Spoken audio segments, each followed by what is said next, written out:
Hello friends, welcome back to our channel Time Saver SSC. So आज हम करने वाले हैं एसएससी सीजीएल 2025 के जीएस के 25 क्वेश्चंस का एनालिसिस। ऐसा एनालिसिस जो ना आपने पहले कभी देखा होगा, ना पहले कभी सुना होगा और ना ही पहले कभी सोचा होगा। इस वीडियो के एंड तक आपको कुछ सरप्राइजिंग मिलेगा और कुछ शॉकिंग भी मिलेगा। आइए स्टार्ट करते हैं वीडियो को। फर्स्ट क्वेश्चन है, consider the following statements about Gwalior fort. Gwalior fort के संबंध में आपको बताना है कौन सी स्टेटमेंट सही है। ठीक है। It is spread over a hill top more then 2 kilometre in length. Second statement है, it's southern path features intricately curved rock cut temples of Jain Tirthankars. Third statement है, the Chaturbhuj mandir with the fort is an example of Vaishnavic shrine. देखिए, सबसे पहले जब भी ऐसी कोई भी स्टेटमेंट्स आती हैं और तीनों स्टेटमेंट्स में सेम कॉन्टेक्स्ट में बात की गई होती है तो पॉसिबिलिटी होती है 99% कि तीनों स्टेटमेंट सही होती हैं आपकी कीवर्ड्स के हिसाब से। ठीक है, तो बाकी इसको एक बार डिटेल में भी समझ लेते हैं। चतुर्भुज मंदिर का मतलब क्या होता है? 4 आर्म्स। ठीक है, 4 आर्म्स के लिए कौन से भगवान फेमस हैं? विष्णु जी। विष्णु जी के जो वर्शिपर्स होते हैं उनको क्या बोलते हैं? वैष्णविट। तो थर्ड स्टेटमेंट तो सही है हमारी। तो थर्ड स्टेटमेंट के साथ जाते ही हमारा फर्स्ट ऑप्शन कैंसिल हो जाएगा। फर्स्ट स्टेटमेंट देखते हैं, it is spread over a hill top more then 2 kilometre. Exact नहीं बताया इसने क्या किया? एक मॉडरेट वर्ड का यूज किया, मोर देन 2 किलोमीटर। ठीक है, एग्जैक्ट बता सकता था 3 किलोमीटर्स या 4 किलोमीटर्स या 2 किलोमीटर एग्जैक्टली। जब भी एग्जामिनर आपको स्टेटमेंट देगा तो उसमें से कुछ ऐसे वर्ड्स उठाने जिसकी वजह से आपकी स्टेटमेंट या तो पूरी सही हो जाए एक बार में या तो पूरी गलत हो जाए एक बार में। एक्सट्रीम वर्ड्स होते हैं नॉट, ओनली, एग्जैक्टली, कंप्लीटली, ऐसे वर्ड्स को देखते ही हटा देना है। ठीक है, क्या करना है? देखते ही स्टेटमेंट को काट देना है। ओनली तो बिल्कुल लिख लो आप, ओनली जिस भी स्टेटमेंट में आपको दिखेगा उसको पहले ही काट दो। जिसमें भी अगर ओनली सही होगा वो बहुत रेयर चांसेस होते हैं, बल्कि ऐसा होता नहीं है। ठीक है, तो ओनली वाली जो स्टेटमेंट्स होंगी उन्हें देखते ही कट कर देना है। इन्हें बोलते हैं एक्सट्रीम वर्ड्स। लेकिन जो होते हैं मॉडरेट वर्ड्स, एक्सट्रीम वर्ड्स वो जिनकी पॉसिबिलिटी होती है 100% कि ये चीज़ 100% बोल रहा है मैं, एग्जैक्टली यानी कि 100%, ओनली यानी कि 100%, तो इन्हें काट देना है। ठीक है, जब भी आपको मॉडरेट वर्ड्स के यूज़ बताएगा वो, जैसे कि समटाइम्स, मे बी, है ना, can, more than, less than, तो ये क्या होते हैं? 50% पॉसिबिलिटी शो कर रहा है, तो ये वाले वर्ड्स हमारे सही हो जाते हैं। तो इसीलिए हमारी मोर देन 2 किलोमीटर वाली लाइन भी सही हो जाएगी। 1 और 3 दोनों चाहिए स्टेटमेंट में, तो आपका सेकंड भी कट गया क्योंकि इसमें 1 नहीं है। सेकंड स्टेटमेंट पढ़ते हैं, it's southern path features integrately curved rock cut temples of Jain Tirthankars. इसमें बोल रहे हैं सेंट्रल इंडिया की बात कर रहा है एक तरीके से। मध्य प्रदेश में जैनिज्म और रॉक कट आर्किटेक्चर का काफ़ी स्ट्रॉन्ग इन्फ्लुएंस रहा है। विदिशा, ग्वालियर, खजुराहो बेल्ट, ये सब है ना। स्टेटमेंट 2 में एक चीज़ और नहीं है, क्या नहीं है? इसमें कोई नेगेटिव वर्ड या रिस्ट्रिक्टिव वर्ड या 100% एक्सट्रीम वर्ड नहीं है जिसकी वजह से ये हमारी गलत हो। ओनली, फर्स्ट एवर या नॉट या रिस्ट्रिक्टेड, ऐसे कोई भी वर्ड नहीं है, इसलिए स्टेटमेंट भी पॉजिटिव है, इसको भी हम सही कर देंगे। तो ऑप्शन क्या है हमारा? सी। नेक्स्ट देखते हैं, which of the following best describes Annamacharya's contribution to Indian devotional music. मैंने आपको क्या बताया? ओनली वाली स्टेटमेंट को देख के ही काट देना है। थर्ड भी कट जाएगा, फोर्थ भी कट जाएगा, फर्स्ट 2 स्टेटमेंट्स बची हैं। जब भी आप ऐसी 2 स्टेटमेंट्स को पढ़ते हो और कीवर्ड से आपको लगता है कि कोई नेगेटिव सेंस में जा रही है और कोई पॉजिटिव सेंस में, तो हमेशा इंडिया जब भी वर्ड आएगा तो आपको पॉजिटिव सेंस को चूज करना है। यहाँ पे कास्ट रिचुअल्स की बात की जा रही है, और एक बात ध्यान रखेंगे कि जब भी कास्ट वर्ड आता है तो कास्ट अपने आप ही नेगेटिव वर्ड्स में काउंट किया जाता है। ठीक है, तो वो स्टेटमेंट्स गलत हो जाती हैं अधिकतर अगर उसमें कोई एम्फेसाइज करके कोई बात नहीं कही गई। तो इसका राइट आंसर क्या हो जाएगा? Promote devotion and equality. Caste के अपोज में एक और ऑप्शन है आपके पास, इक्वलिटी वाला, इसलिए सबसे ज़्यादा पॉजिटिव आंसर क्या है आपका? इक्वलिटी वाला। बाकी जब ऐसे हमारे जो राइटर्स होते हैं, अन्नाचार्य या कबीर वगैरह, तो ये लोग क्या करते थे? इक्वलिटी को प्रमोट करते थे। ठीक है, नेक्स्ट देखते हैं, why can hockey players use only the flat left hand side of the stick. इसमें आपको ऑप्शन में दिख रहे हैं कुछ ऐसे वर्ड्स जो कि है नेगेटिव वर्ड्स, जैसे unfair. Unfair word negative word हो गया। ठीक है, training is unfair left handed advantage. इनके लिए क्या स्पेशल इंटरनेशनल रूल्स बनेंगे? नहीं बनेंगे। ठीक है, अब बचते हैं 2 ऑप्शन आपके पास, better control and reduce injury risk, ये भी सही है, पॉजिटिव है। एक दे रखा है, prevents uneven bounce, ensure uniform rebound. अब क्वेश्चन में बात करेंगे तो क्वेश्चन में फ्लैट की बात कर रहा है। आप एक बात बताओ, अगर किसी स्फेरिकल बॉल को फ्लैट सरफेस पे फेंका जाएगा या फिर किसी को राउंडेड सरफेस पे फेंका जाएगा तो क्या डिफरेंस रहेगा? फ्लैट सरफेस पे जब आप फेंकोगे तो उसकी जो डायरेक्शन होगी वो प्रेडिक्टेबल डायरेक्शन होगी, ठीक है। लेकिन जब आप किसी राउंडेड सरफेस पे फेंकोगे तो उसकी जो डायरेक्शन होगी वो रैंडम डायरेक्शन होगी, ठीक है। उसका जो बाउंड होगा, रिबाउंड उसका अनइवन होगा, इसलिए उसको प्रिवेंट कौन करता है? ऑप्शन सी, है ना। ऑप्शन सी की वजह से ये आपका सूटेबल बैठ रहा है क्वेश्चन के साथ। और बाकी अगर ऑप्शन सी नहीं होता तो आप फिर भी एक दफ़ा इसको मान लेते, लेकिन क्वेश्चन के साथ सबसे ज़्यादा कौन सूटेबल है? Third option. बट इन दोनों में से भी अगर चूज़ करते हैं, अगर आपको इसके बारे में भी इतना भी नहीं पता चल रहा, तो आप क्या करेंगे? फर्स्ट में से, सी में से देखेंगे सबसे ज़्यादा पॉजिटिव कौन सा है। गेम की बात हो रही है, गेम में क्या करा जाता है? अनइवन बाउंस को रोका जाएगा, यूनिफॉर्म रिबाउंड को इंश्योर किया जाएगा, है ना। नेक्स्ट देखते हैं। ये डायरेक्ट क्वेश्चन आ गया, देखिए मिल्खा सिंह वाला, सभी को पता होगा इसका answer. At the 1960 Rome Olympics, Milkha Singh set an Indian record by finishing fourth in the men's 400 meters with a timing of 45.6, a record that stood until 1984. Option D is the right answer. Next देखते हैं. Which of the following statements correctly reflects India's recent 2024 economic diplomacy and domestic investment facilitation reforms? First statement है इसकी, the India-Uzbekistan BIT allows unconditional access to international arbitration without exhausting local remedies. Second statement है, National Infrastructure Readiness Index NIRI solely ranks smart cities and excludes private investment indicators. कौन सी सही है, कौन सी गलत, यही बताना है इसमें। कैसे देखेंगे इसको? ये भी बहुत अच्छा क्वेश्चन है। क्यों अच्छा क्वेश्चन? इसको करने का तरीका बहुत ईजी है। इसमें देखिए, इंडिया उज्बेकिस्तान BIT का मतलब होता है बायलैटरल इन्वेस्टमेंट ट्रीटी, राइट। इसमें आपको कोई एक्सट्रीम वर्ड दिख रहा है दोनों स्टेटमेंट में? या पहले एक की बात करते हैं, स्टेटमेंट 1 की, अनकंडीशनल एक्सेस, ठीक है। India Uzbekistan BIT allows unconditional access to international arbitration without exhausting local remedies. पहली बात तो इंडिया की बात कर रहा है, इंडिया की बात में कह रहा है अनकंडीशनल एक्सेस, जो कि सुनने में कैसा है? थोड़ा ऑड है। दूसरा फिर कह रहा है विदाउट एग्जॉस्टिंग लोकल रेमेडीज, ये भी गलत हो गया पूरी तरीके से। इंफ्रास्ट्रक्चर इंडेक्स पूरे देश या इंफ्रास्ट्रक्चर के लिए होता है ना। दूसरी स्टेटमेंट में बोल दिया आपको स्मार्ट सिटीज़ के लिए सोनली, सोनली वर्ड एक तरीके से क्या है? ओनली का ही सिनोनियम है एक तरीके से, ठीक है। सोनली वर्ड क्या है? इंडिया का ही, वो ओनली का ही सिनोनियम है। अब यहाँ पे दिख रहा है unconditional access without exhausting local remedies, solely smart cities, और एक्सक्लूड कर दिया प्राइवेट इन्वेस्टमेंट इंडिकेटर्स को। चारों ही वर्ड्स गलत हैं। सही, अब देखो कैसे गलत है। इंडिया का जो standard model bilateral investment treaty है, BIT है, हमेशा एग्जॉस्शन ऑफ लोकल रेमेडीज़ पर इंसिस्ट करता है। कुछ टाइम तक, लगभग 5 सालों तक तो मिनिमम लोकल रेमेडीज़ ट्राई करनी पड़ती है। कोई भी देश हो, खास करके इंडिया करे, तो इजीली अनकंडीशनल आर्बिट्रेशन नहीं दे सकता, अनकंडीशनल एक्सेस नहीं दे सकता, तो इसीलिए ये गलत हो गया, ठीक है। वो भी विदाउट एग्जॉस्टिंग बोल रहा है, दोनों ही बातें गलत हैं। सेकंड स्टेटमेंट में बोल रहा है सिर्फ स्मार्ट सिटीज़ के लिए, जबकि हमारा जो फोकस है वो किस पे? पब्लिक प्राइवेट पार्टनरशिप पे, तो ये वाले भी गलत हो जाएगी, है ना। और सोलली यानी कि ओनली, सोलली और ओनली दोनों वर्ड्स को हमेशा एलिमिनेट कर देना है, तो दोनों ही स्टेटमेंट्स कैसी हैं? गलत हैं, इसलिए आंसर क्या हो जाएगा आपका? डी। नेक्स्ट देखते हैं, where is the doctor SP Mukherjee swimming stadium located?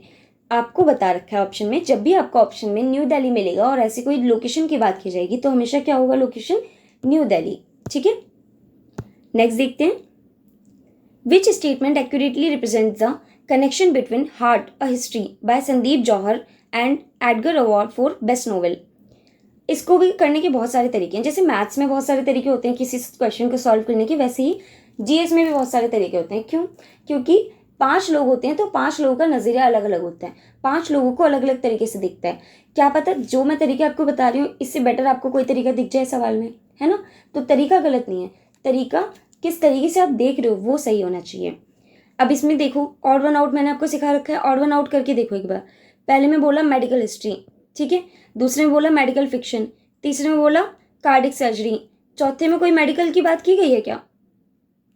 Statement क्या है आपकी सही? जरा पढ़ के देखो। पहले में बोला मेडिकल हिस्ट्री एंड मिस्ट्री, गलत हो गया। मेडिकल फिक्शन, गलत हो गया। थर्ड में बोला कार्डिक सर्जरी, मेडिकल से संबंधित है, लेकिन फोर्थ में बोल दिया non fiction memoir in eligible for Edgar award, यानी कि ये क्या हो गया? ऑड हो गया। इसलिए ऑड वन आउट हमें करना है इसमें। रीजनिंग से संबंधित मान लो, जीएस और रीजनिंग को एकदम साथ साथ पढ़ना है हम। और इसी क्वेश्चन से एक बात और याद रखना आगे के लिए, जब भी हिस्ट्री ए मेमोयर लिखा होता है तो वो 99% नॉन फिक्शन होते हैं, ठीक है, रियल और फैक्चुअल होते हैं, यानी कि कोई कहानी नहीं होती, कोई नॉवल नहीं होता, ठीक है, समझ गए। तो यहाँ पे ए हिस्ट्री से शुरू हो रहा है, इसलिए क्या है, नॉन फिक्शन मेमोयर है। नेक्स्ट देखते हैं, who inaugurated India's first lithium ion battery plant in Tirupati Andhra Pradesh in September 2022। कहने को तो ये क्या है, एक करंट अफेयर है। वैसे ही जो हमने इंडिया उज्बेकिस्तान का देखा वो भी एक करंट अफेयर था, लेकिन क्या वो करंट अफेयर के लायक था, कहलाने लायक था? नहीं ना। इसे भी आप दो तरीके से कर सकते हो, डायरेक्ट भी और वैसे भी। डायरेक्ट और इनडायरेक्ट दोनों तरीके से देखते हैं। पहले ऑप्शन बेस देखो, यहाँ पे मोदी जी का क्या काम है? नहीं है। दूसरा, निर्मला सीतारमण फाइनेंस का कोई काम नहीं है, होम मिनिस्ट्री का कोई काम नहीं है, किसका काम है? इलेक्ट्रॉनिक्स का, आईटी का काम है। इसमें डायरेक्ट से हो जाएगा। क्वेश्चन में जब आपने पढ़ा लिथियम आयन बैटरी, तो आपको देखते ही पता चलना चाहिए कि जो प्लांट है ये किसका डोमेन है। ये इलेक्ट्रॉनिक्स टेक्नोलॉजी, हार्डवेयर या इलेक्ट्रॉनिक्स मैन्युफैक्चरिंग, आईटी, इन सब का ही है। और इसके आपको स्टेटमेंट में प्रॉपर दिख रहा है क्वेश्चन के ऑप्शन में कि आपको इस एम्फेसाइज करके बता रखा है कि आपको मिनिस्टर का नाम नहीं पता, कोई बात नहीं, हम मिनिस्ट्री दे देंगे, ठीक है। एग्जामिनर चाहता है कि आपकी नौकरी लगे, बस वो चाहता है कि आप सवाल को समझना सीखो, ठीक है, रटने की बजाय। नेक्स्ट देखते हैं, which Indian state recorded negative population growth between 2001 से 2011। सेंसस मैंने आपको पहले भी पढ़ा रखा है इसी चैनल पर, बट अगर आपको लगेगी रिक्वायरमेंट तो हम एक न्यू वीडियो भी बना के डालेंगे इसके लिए। डायरेक्ट क्वेश्चन है, बहुत ईजी क्वेश्चन है। नेगेटिव पॉपुलेशन ग्रोथ दिखी थी आपको नागालैंड में, N4 नागालैंड, N4 नेगेटिव, ठीक है। अब कमेंट सेक्शन में आप बताएंगे मुझे कि नेगेटिव पॉपुलेशन ग्रोथ थी कितनी, ठीक है। नेक्स्ट देखते हैं, स्टेटमेंट वाला फिर से आ गया क्वेश्चन आपका। Examine the following statements about the SSLV D2 mission and select the correct option. इसकी फर्स्ट स्टेटमेंट देखते ही अगर आपने एक वर्ड को नोटिस नहीं किया तो आप अभी सीख नहीं पा रहे हैं। अगर आपने इसमें एंटायरली वर्ड को देख लिया है पहले ही, और मैंने आपको भी सेम वीडियो में बताया था, कंप्लीटली, ओनली, नॉट वाले वर्ड्स को हटा देना है ना। ओनली का सोनली वर्ड अभी देखा हमने, वो भी हटाया, तो कंप्लीटली का एंटायरली नहीं हटाएंगे हम, इसे भी हटाएंगे। इसलिए ये स्टेटमेंट हो गई गलत, और इसकी गलत होने का एक और चांस है, ठीक है। इसमें जो वर्ड्स, जो फैक्ट्स, जो डेटा यूज़ हुआ है वो बहुत ज़्यादा है। आज़ादी SA2 और JNS1 EOS-07, फिर ये D2, फिर 450 किलोमीटर्स, है ना, फिर इतनी स्टेटमेंट। तो इन बातों में कहीं ना कहीं छोटी मोटी मिस्टेक्स करना एग्जामिनर का ट्रैप हो सकता है, जिसमें बच्चा फंस सकता है। मैंने बिल्कुल आपको बताया कि स्टेटमेंट में अगर ज़्यादा इन्फॉर्मेशन होगी तो आपका सही है, लेकिन इन्फॉर्मेशन में डेटा बहुत ज़्यादा नहीं होना चाहिए। डेटा हो एक आधे टाइप का हो, ठीक है, लेकिन अगर बहुत मल्टीपल फैक्ट्स की बात की है तो वो ट्रैप है एक तरीके से, ठीक है। और ऐसे ट्रैप में आपको नहीं फंसना, और वो भी अगर समझ नहीं आता आपको तो आपको एंटायरली वर्ड तो दिखना चाहिए, और इसी की वजह से स्टेटमेंट 1 गलत हो जाएगी, ठीक है। इसमें स्टेटमेंट 2 क्या है? SSLV D2, SSLV की फुल फॉर्म बताओ सबसे पहले। Small satellite launch vehicle. Small launch है, ठीक है, इसका ऑब्जेक्टिव क्या हो सकता है? लॉन्च फास्ट हो, सस्ता हो, टर्न अराउंड टाइम कम हो। इसमें बात क्या की गई है? रैपिड डिप्लॉयमेंट कैपेबिलिटी हो with low turn around time, limited ground infrastructure needs. Statement 2 सही हो जाएगी, है ना। नेक्स्ट देखते हैं, और ऐसी एक और चीज़ ध्यान रखना, जब भी मैक्सिमम ऐसा होता है कि दो स्टेटमेंट में से जब भी एक स्टेटमेंट गलत होती है तो दूसरी सही हो जाती है, ठीक है। What is the primary function of telomeres enzyme? आप बताओ क्या कहोगे? मैम ये कोई सवाल है, लेकिन मेरी क्या गलती है? तो सीजीएल में ही आया है ना, 2025 का PYQ एग्जैक्ट। PYST 4 देखेंगे तो आपको उसमें मिल जाएगा ये, है ना। What is the primary function of telomeres enzyme? सीधा दिख रहा है, टेलोमेयर लेंथनिंग। कीवर्ड क्वेश्चन का और ऑप्शन का ज़रूर मैच करेंगे। कई बार हम सोचते हैं कि एग्जैक्ट आंसर कैसे दे सकता है एग्जामिनर, दे सकता है एग्जामिनर। ये TCS पैटर्न था जो नहीं देता था, pattern change, person change, mindset change, ठीक है। नेक्स्ट देखते हैं, what is the primary objective of a UCC in India? Uniform civil code, article 44 क्या बात करता है? यूनिफॉर्मिटी की बात करता है। किस पर्सपेक्टिव में बात करता है? सारे लॉज, पर्सनल लॉज सभी के लिए, सिटीजन्स के लिए सेम होने चाहिए रिस्पेक्टिव ऑफ देयर रिलीजन्स। कहाँ मिल रही है ये बात आपको? ऑप्शन सी में, to provide a common set for personal laws for all citizens irrespective of religion. पहली बात तो स्टेटमेंट ही सही हो जाएगी अपने आप में। पहला यूनिफॉर्म की बात कर रहा है, यूनिफॉर्म यानी कि कॉमन सेट, सेम हो गया कीवर्ड भी, है ना। कॉमन ऊपर भी दिख रहा है आपको, लेकिन आपको पता होना चाहिए कि किस कॉन्टेक्स्ट में बात कर रहा है। सिविल की बात कर रहा है ना, क्रिमिनल लॉज की बात नहीं कर रहा।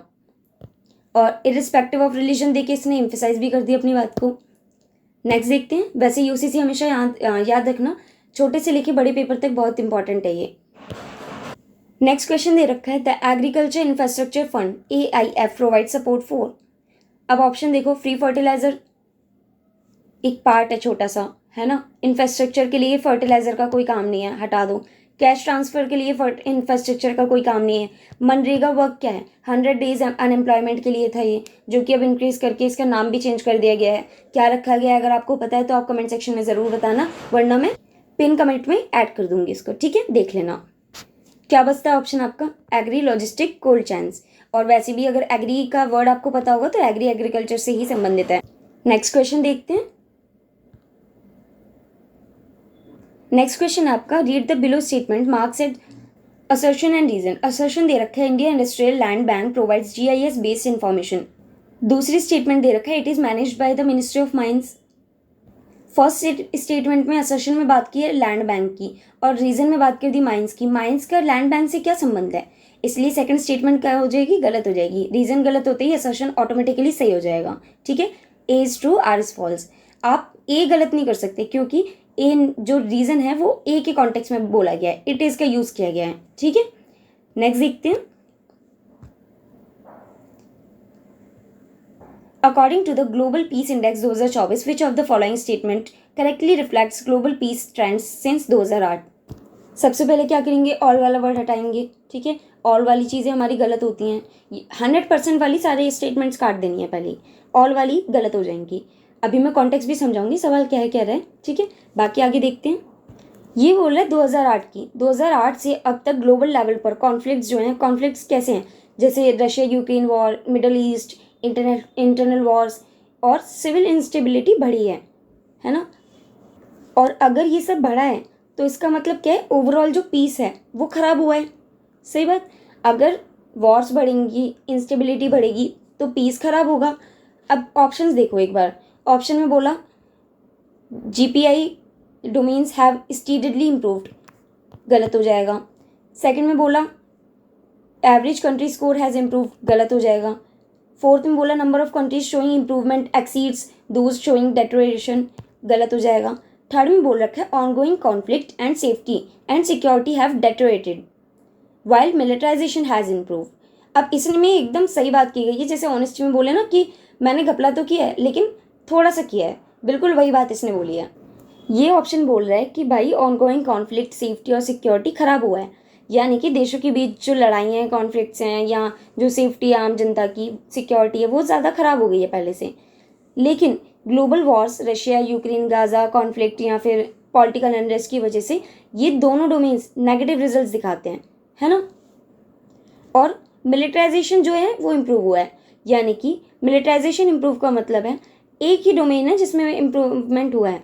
ग्लोबल पीस इंडेक्स में मिलिटराइजेशन इम्प्रूव होने का मतलब ये नहीं होता कि देशों ने ज़्यादा वेपन्स खरीदे हैं, बल्कि इसका मतलब होता है कि पीस के स्केल पर उसकी रैंकिंग बेहतर हुई है ना। जैसे GDP के मुकाबले मिलिट्री एक्सपेंडिचर कम होना या पीस कीपिंग ओप्स में ज़्यादा कंट्रीब्यूशन होना, तो ये क्या है, बेटर है। नेक्स्ट देखते हैं। नेक्स्ट क्वेश्चन है आपका, under India's updated state action plan on climate change for 2025 which sector receive the highest budgetary allocation for climate adaptation. मैंने आपको अडेप्टेशन का और मिटिगेशन का वर्ड का मतलब बताया था पहले भी, और अगर आप एग्जैक्ट भी देखोगे तो कौन सा आंसर है आपके लिए, एग्रीकल्चर और वाटर रिसोर्सेज। क्यों है ऐसा, पहले बाकी ऑप्शंस देखो, transport, urban planning, renewable energy, इन सब में ज़रूरत है हमें एडेप्टेशन की, लेकिन सबसे ज़्यादा सबसे प्रायोरिटी पे किस चीज़ में ज़रूरत है, क्लाइमेट चेंज का जो अफेक्ट हुआ है उसकी सॉल्यूशन निकालने की, एग्रीकल्चर और वाटर रिसोर्सेज में, जो कि एक बेसिक नेसेसिटी है, ठीक है। नेक्स्ट देखते हैं, which of the following correctly highlights a unique feature of India's textile industry. India's textile industry सबसे पहले आपको ये पता होना चाहिए कि जो सबसे पुरानी इंडस्ट्री है हमारी वो कौन सी है, टेक्सटाइल इंडस्ट्री। यानी कि टेक्सटाइल का मतलब ये नहीं है टाइल के ऊपर टैक्स, टेक्सटाइल का मतलब है कपड़े, ठीक है, कपड़ों की जो इंडस्ट्री होती है। अब ओनली वाला हटा दो, है ना, पार्शली वाला हटा दो, फिर क्या बचता है, ओनली फोर्थ भी हटा दो, एक ही बचा है। देखो ऑप्शन एलिमिनेशन से एक ही हमारे पास स्टेटमेंट बची है। अब बोल रहे हैं कि सेल्फ रिलायंट तो है, थोड़ा बहुत पार्शियली सेल्फ रिलायंट है, लेकिन फाइनल प्रोडक्ट इंपोर्ट करता है। अरे टेक्सटाइल इंडस्ट्री है, इंडिया की पुरानी इंडस्ट्री है, इंडिया के पर्सपेक्टिव में बात कर रहे हैं तो पॉजिटिव होगा, है ना। पूरा फाइनल प्रोडक्ट इंपोर्ट कैसे कर सकते हैं, तो ये गलत हो जाएगी। नेक्स्ट देखते हैं, which article enables the president to establish an interstate council. 263 आपको बताना है कि 262, 263, 264 इन तीनों आर्टिकल्स में क्या बात कही गई है। ये मुझे आंसर कमेंट सेक्शन में ज़रूर चाहिए। 262, 263, 264 तीनों आर्टिकल्स का, ठीक है। बहुत शॉर्ट में लिखना है जैसे मैंने आपको याद कराया हुआ है। बाकी आप ध्यान रखेंगे यहाँ पे 3 की बात करें, 3 लोगों की काउंसिल बनती है हमेशा, ठीक है। कैसे याद करोगे, 3 लोगों की काउंसिल बनती है। आगे के लिए याद रखना काउंसिल कितने लोगों की होती है, 3 लोगों की। इसलिए 263 में क्या आएगा, इंटरस्टेट काउंसिल। इंटरस्टेट का मतलब होता है 2 या उससे ज़्यादा स्टेट्स के बीच में जो कोऑर्डिनेशन होता है, जो रिलेशन होता है, उसकी बात की गई है इसमें, ठीक है।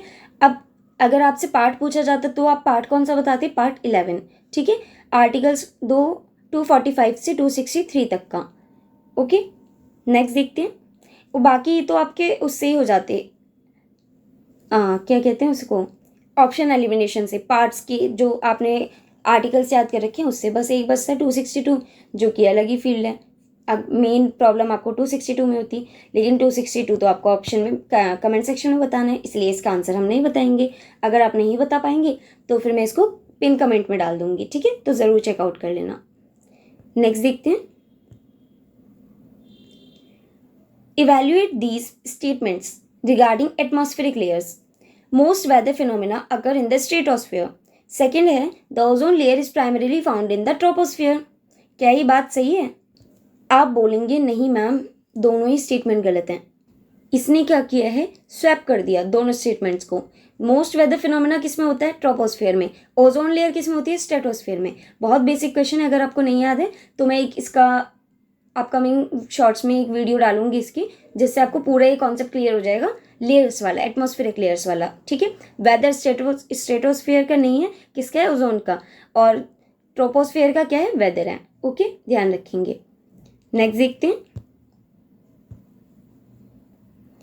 इन bhakti traditions which 2 broad types of worship are mentioned.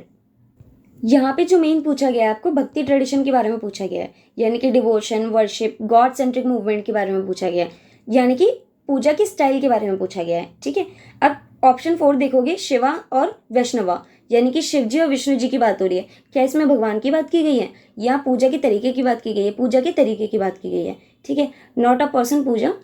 यहाँ पे भक्ति ट्रेडिशन की बात कर रहे हैं हम, ठीक है, पूजा पाठ वाला, तो 4th ऑप्शन गलत हो जाएगा। वैदिक और नॉन वैदिक, ये क्लासिफिकेशन टेक्स्ट और स्क्रिप्चर्स में लिटरेरी ट्रेडिशंस की होती तो ये सही हो सकता था, लेकिन वर्शिप के लिए ये टाइप्स नहीं है, ठीक है, तो वैदिक और नॉन वैदिक भी हट जाएगा। सगुना निर्गुना बचा है, ऑर्थोडॉक्स रिफॉर्मिस्ट बचा है। ऑर्थोडॉक्स रिफॉर्मिस्ट ये टर्म सोशोलॉजिकल या पॉलिटिकल आइडियोलॉजीज होती हैं, है ना, तो इसका कोई पर्सनल डिवोशन से, वर्शिप के टाइप से कोई भी लेना देना है नहीं, ये क्या है, आइडियोलॉजीज हैं दोनों। तो ऑप्शन क्या हो जाएगा आपका, सगुना एंड निर्गुना। नेक्स्ट देखते हैं, What change did the Regulating Act bring to the post of the Governor of Bengal? ठीक है, sorry. What changes did the Regulating Act bring to the post of the Governor of Bengal? अब governor of Bengal की post के लिए आपको बतानी है कौन सी सूटेबल है। आपको हमने पढ़ा रखा है, क्या है, विथ 4 मेंबर्स, 4 मेंबर्स की बात की गई थी इसमें। अगर आपको ये एग्जैक्टली नहीं पता तो देखो ऑप्शन के हिसाब से कैसे करेंगे। एग्जामिनर ऑप्शंस बहुत अच्छे देता है, ठीक है, जिसमें आपका आंसर अलग ही होता है। रेगुलेटिंग एक्ट की बात कर रहा है, और आपको पता है रेगुलेटिंग एक्ट क्या था, जब कंपनी पे कंट्रोल हो रहा था गवर्नमेंट का, ब्रिटिश गवर्नमेंट का पहली बार, ठीक है, तो क्या कर रहे थे, वो एक्सपेंड कर रहे थे अपनी पोजीशन को, अपने एम्पायर को एक्सपेंड करने का काम कर रहे थे, कम करने का नहीं कर रहे थे। तो reduce to a ceremonial position, ये वाला ऑप्शन गलत हो जाएगा, सही बात। अब इसमें डी ऑप्शन देखो, he was transfer to the Madras presidency. यहाँ पोस्टिंग की बात नहीं हो रही, यहाँ पे पोस्ट उसकी बात हो रही है किसकी? पूरे डिपार्टमेंट की पोस्टिंग की, ना कि किसी पर्सन की पोस्टिंग की बात हो रही है। He was transfer to the Madras presidency, यहाँ पे किसी पर्सन की पोस्ट की बात हो रही है, लेकिन क्वेश्चन किसी पर्सन की पोस्ट की बात नहीं कर रहा, ये एक पद की बात कर रहा है। ठीक है, option first, he was required to report directly to the British crown. Directly British crown के हाथ में सब कुछ, ये फर्स्ट एक्ट में तो नहीं चला जाएगा, ऑब्वियस सी बात है। मैंने आपको बताया कि कंपनी पे पहली बार रूल कर रही थी ब्रिटिश क्राउन, पहली बार रूल करने पे ही बोल देगी कि पूरा का पूरा मेरे को दे दो, मेरे को सब आके बताना है ये वो, ऐसा तो नहीं है, पूरी तरीके से तो नहीं था। तो इसलिए आंसर क्या हो जाएगा आपका? Option C, his role was elevated to the governor general. Post की बात हो रही है, गवर्नर से गवर्नर जनरल बन गया। यहाँ पे आपको पोस्ट में इंक्रीमेंट दिख रहा है विद काउंसिल ऑफ 4 मेंबर्स। ठीक है, नेक्स्ट देखेंगे, डायरेक्ट भी कर सकते थे, ऑप्शन एलिमिनेशन से भी कर सकते हैं, और पढ़ा हुआ आंसर भी है। नेक्स्ट देखते हैं, in which type of geological formation are gorges most commonly developed. Options बहुत ईजी हैं इसके, अगर आपको इस सवाल में कुछ भी समझ नहीं आया फिर भी देखो। सॉफ्ट सेडिमेंट, ग्लेशियर टिल का मतलब है क्या बोलते हैं ग्लेशियर को? जो बर्फ़ के ग्लेशियर होते हैं, बर्फ़ के पहाड़ होते हैं बड़े बड़े बड़े, उनकी जो पहाड़ी होती है, ठीक है, उनकी जो टेल होती है वो भी सॉफ्ट होती है, उसको भी हटा दो। वॉल्केनिक ऐश, वॉल्केनो की जो ऐश होगी, राख होगी, वो भी सॉफ्ट होगी। तो एक ही है आपका हार्ड रॉक्स, ऑप्शन एलिमिनेशन, है ना। नेक्स्ट देखते हैं, which of the following best describes the rate of natural increase of population. Natural increase क्या होगा? It is the difference between the birth rate and the death rate. Working population का कोई काम नहीं है, बर्थ रेट मल्टीप्लाइड का काम नहीं है, क्रूड डेथ रेट का, है ना। माइग्रेशन का कोई काम नहीं है, नेचुरल की बात कर रहे हैं, तो डिफरेंस बर्थ रेट में और डेथ रेट में जो होगा वही नेचुरल इंक्रीज है पॉपुलेशन का। नेक्स्ट देखते हैं, which of the following commissions recommend the establishment of a permanent secretariat for the inter state council to institutionalise centre state cooperation. अब इस सवाल में क्या करते हैं हम? ऑप्शन एलिमिनेशन करते हैं। सबसे पहले कीवर्ड उठाओ, कीवर्ड में क्या बोला इसने? एक बोला इंटर स्टेट काउंसिल, एक बोला सेंट्रल स्टेट कॉर्पोरेशन। ठीक है, राजा मन्नार कमेटी ये तमिलनाडु स्टेट ने बनाई थी, ना कि सेंट्रल गवर्नमेंट ने बनाई थी, गलत हो गया। फिर दे रखा है ये ऑप्शन डी, ऑप्शन डी में बात करेंगे वेंकटाचिल्ला कमीशन। अब ये वाला जो कमीशन है ये किस लिए बनाया गया था? ये बनाया गया था 2000 में, सन 2000 में पूरे कॉन्स्टिट्यूशन को रिव्यू करने के लिए, national commission to review the working of the constitution. ये भी गलत हो जाएगा। अब दो बचे, दो में कंफ्यूज हो जाओगे, आपको इनका ईयर याद रखना है आगे के लिए। ठीक है, पुंची कमीशन कब आया था? 2007 में आया था। कब आया था? 2007 में आया था। सरकारिया कमीशन कब आया? 1983 में आया। कब आया? 1983 में आया। इंटर स्टेट काउंसिल को पहली बार इंस्टीट्यूशनलाइज करने और उसके लिए परमानेंट सपोर्ट यानी कि सेक्रेटरीट की बुनियाद रखने का काम जो था पहली बार किसने किया था? सरकारिया कमीशन ने किया था। उसके बाद पुंची कमीशन आया था स्ट्रक्चरल इंप्रूवमेंट्स के लिए। ठीक है, तो मेन क्या है? सरकारिया कमीशन। उसके बाद आया पुंची कमीशन इंप्रूवमेंट्स के लिए। नेक्स्ट देखते हैं, why are cooking utensils often made with a copper bottom. खाना कॉपर में क्यों बनाया जाएगा? सिंपल सी बात है, इवन ईटिंग के लिए। एक ही ऑप्शन है आपका, इवन ईटिंग, ताकि खाना कहीं से कच्चा पक्का ना रह जाए। जब आप कभी आपने किसी को रोटी बनाते हुए देखा हो घर में, या फिर आप खुद ने बनाई हो, तो आपको पता होगा हम तवे से हटा के रोटी को चारों ओर घुमाते हैं ताकि वो इवन ईटिंग से वो पक जाए पूरी, ना कहीं से कच्ची रह जाए, ना कहीं से ज़्यादा जल जाए। ठीक है, इवन ईटिंग के लिए। तो इसी के साथ हमारे 25 क्वेश्चन कंप्लीट होते हैं। सवाल करने के कुछ तरीके होते हैं, सुन लीजिए, मैं हर वीडियो के लास्ट में बताती हूँ। आप इस सीरीज़ को पूरा देखना, प्लेलिस्ट मिल जाएगी आपको। ठीक है, उसमें पहले आपकी 4 वीडियोज़ ऑलरेडी अपलोड हो चुकी हैं, बहुत कुछ आपको नया देखने को मिलेगा। इसके बाद जब मेरी वीडियो आप देख लेंगे, 5 वीडियो देखने के बाद आप कोई भी PYQ खोलेंगे, उसको अटेम्प्ट करके देखना। और इवन जब आप 5 और PYQ कर लेंगे, उसके बाद आप कोई भी मॉक की खोल के देख लेना, तो आपका स्कोर डेफिनेटली इंक्रीज होगा। ठीक है, चाहे मॉक देंगे आप, चाहे आप PYQ देंगे, कोई भी टेस्ट आप लगाएंगे GS का, तो आपका स्कोर इंप्रूव होता दिखेगा आपको। आपको क्या ध्यान रखना है? पहली चीज़, आपको सवाल को हमेशा ध्यान से पढ़ना है। सवाल को पढ़ेंगे इंग्लिश में, अगर कोई ऐसा कीवर्ड है जो आपको समझ नहीं आ रहा है इंग्लिश में, तो आप हिंदी में एक बार पढ़ेंगे उसको। कई बार क्या होता है, कोई कीवर्ड इंग्लिश में डिफिकल्ट लिखा होता है, लेकिन हिंदी में उसका एग्जैक्ट मीनिंग लिखा होता है जो आंसर से मैच करता है। ठीक है, तो आप पहले इंग्लिश में पढ़ेंगे, अगर समझ नहीं आता तो हिंदी में पढ़ेंगे। फिर अगर फिर भी लगता है कि नहीं आता है, फिर भी एक बार ऑप्शंस पढ़ेंगे ज़रूर। ठीक है, और आगे से कोशिश करना कि जीएस के 25 के 25 क्वेश्चंस को अटैम्प्ट करने की कोशिश करो, ठीक है। पूरे क्वेश्चंस अटैम्प्ट करने हैं। सवाल को देखते ही पहले प्री डिसाइड नहीं कर लेना कि ये आता है नहीं आता है, हैं कि ये करंट अफेयर है, ये फैक्ट है, ये हमने पढ़ा है, ये नहीं पढ़ा है, ऐसा कुछ भी नहीं सोचना। क्वेश्चन देखना है, हिंदी में पढ़ना है, फिर ऑप्शंस देखने हैं, फिर एलिमिनेशन देखना है। अगर बैठ रहा है 3 स्टेप फॉर्मूला ध्यान रखेंगे। फर्स्ट, डायरेक्ट क्वेश्चन आपको आता है, आपने कहीं से डायरेक्ट पढ़ा हुआ है। सेकंड में आता है आपका सेंस बेस्ड, किसी टॉपिक को किसी और टॉपिक से रिलेट करके लगाना, कीवर्ड्स पे ध्यान देना। थर्ड में आता है आपका ट्रिक्स, जैसे मैंने आपको बताया कि ओनली, नॉट या फिर एंटायरली, कंप्लीटली, 100% एक्सट्रीम वर्ड्स जो होते हैं 100% पॉसिबिलिटी वाले, उनको देखते ही स्टेटमेंट्स को एलिमिनेट कर देना है। फिर मैंने आपको बताया जो मॉडरेट वर्ड्स होते हैं जो 50% पॉसिबिलिटी को शो करते हैं उनको आपको सही कर देना है। तो ये क्या है, ये कुछ सेंसेज हैं, कुछ ट्रिक्स हैं।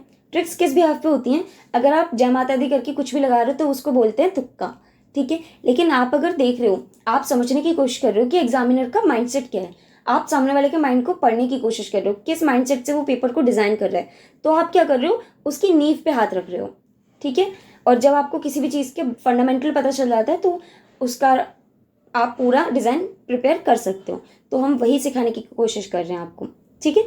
तो बाकी बहुत सारी चीज़ें आपको विद वीडियोस पता चलती रहेंगी, तो जुड़े रहें हमारे साथ। थैंक्स फॉर वॉचिंग, मिलते हैं नेक्स्ट वीडियो में।